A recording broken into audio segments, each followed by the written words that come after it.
நல்ல பேனா கையில் கொடுத்தாச்சு. இம்மா சத்தம்லாம் என்ன பண்ணிடணும் சொல்லுங்க, கூடிடணும். நம்ம சத்தங்கள்லாம் வந்துட்டுன்னு சொன்னால் லெட்டர் ரைட்டிங் க்ளீனாக நடக்கும். ஆமேன். டூ அட்ரஸ்லாம் பயப்பட வேண்டாம், ஆண்டவர் தானே கொண்டு வந்து தராரு. ஃப்ரம் அட்ரஸே எழுத வேண்டாம், எல்லாத்தையும் அவரே பார்த்துக்கிடுவார். அபிஷேகம் நம்ம வழி நடத்தும்.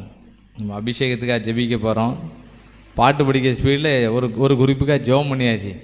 எதுக்காக ஜெபம் பண்ணியிருக்கோம்னா, எங்களுக்கு என்ன அபிஷேகம் வேணும்? ஒரு ஸ்பெஷல் அபிஷேகம், விசேஷித்த அபிஷேகம் வேணும். அது இருந்ததுன்னா வீட்டில் இருக்க பிள்ளைகளெல்லாம் ஆண்டு உயர்த்திடுவாருன்னு போட்டிருக்கு. ஆமேன், ஆமேன் சொல்லுங்க. அது அந்த அளவுக்கு எல்லாத்தையும் ஒதுங்க, சீக்கிரம் ஒதுங்க வச்சிடணும், கடான்னு ஒதுங்க வச்சிடணும். இப்போ ஜெபம் பண்ணது அளவுக்கு எல்லாத்தையும் க்ளீனாக சீக்கிரம் 1 2 3ன்னு முடிச்சிடணும். ஆமேன்.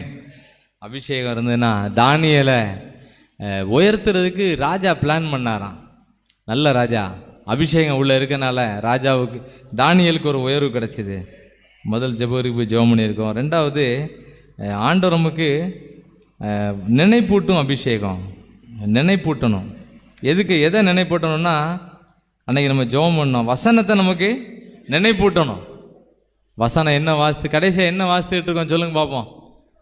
இப்போ கடைசியாக வாசித்துட்டு இருக்க பகுதி ஆதியாகமம், தானியேலு, வேற யோனா, வேற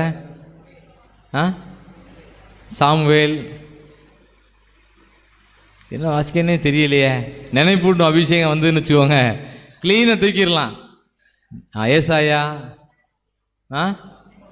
சங்கீதம், உபாகமம், நினைப்பூட்டும் அபிஷேகத்துக்காக நம்ம ஜெபிக்க போகிறோம். வாசிங்க யோவான் 14ஆம் அதிகாரம் 26வது வசனம். நினைப்பூட்டும் அபிஷேகம். அபிஷேகம் ஒன்று தான். அன்றைக்கி ஒரு விளக்கம் அப்பா சொன்னாங்க, அதை ஒருத்தர் வீடியோவில் கேட்டுட்டு சொன்னாப்புல, ரொம்ப நல்லா இருந்துச்சு. என்னென்னா, எனக்கு நீங்கள் யாருன்னு ஒரு விளக்கம் சொன்னாங்க. அபிஷேக ஜெபத்துக்கு எல்லாம் வந்தீங்களா? அபிஷேக ஜெபத்தில் சொன்னாங்க, ஒரு விளக்கம் சொன்னாங்க. யாரும் தெரியலனா எதில் போய் பாருங்கள், யூடியூப்பில் போய் பாருங்கள், அதில் அந்த விளக்கம் இருக்குது. அபிஷேக ஜெபத்துக்கு முன்னாடி அபிஷேகம் ஒன்று தான், அது பல விதங்களில் வழி நடத்தும். அவ்வளோதான், பல விதங்கள் வழி நடத்தும். ரெண்டாவது, நினைப்பூட்டும் அபிஷேகம். 14ஆம் அதிகாரம், யோவான் 14ஆம் அதிகாரம் 26ஆம் வசனத்தில், என் நாமத்தினாலே பிதா அனுப்ப போகிற பரிசுத்த ஆவியாகிய தேற்றரவாளனே எல்லாவற்றையும் உங்களுக்கு போதித்து நான் உங்களுக்கு சொன்ன எல்லாவற்றையும் உங்களுக்கு ஆண்டவர் நினைப்பூட்டும் அபிஷேகம். பைபிள் என்ன வாசித்துக்கிட்டு இருக்கோம், எந்த அதிகாரத்தை வாசித்துக்கிட்டு இருக்கோம், எல்லாத்தையும் ஆண்டவர் நினைப்பூட்டணும். ஒரு ஜெபம் பண்ணிடுறோமா, சில நேரம் ஜெபம் பண்ணதுக்கே நினைப்பூட்டம் இருக்கு. ஆமேன். நினைப்பூட்டும் அபிஷேகம் எங்கள் மேலே இறங்கட்டும் ஆண்டவரேன்னு எல்லாம் சத்தம் போட்டு ஜெபம் பண்ணணும். ஆமேன். ஹல்லேலூயா.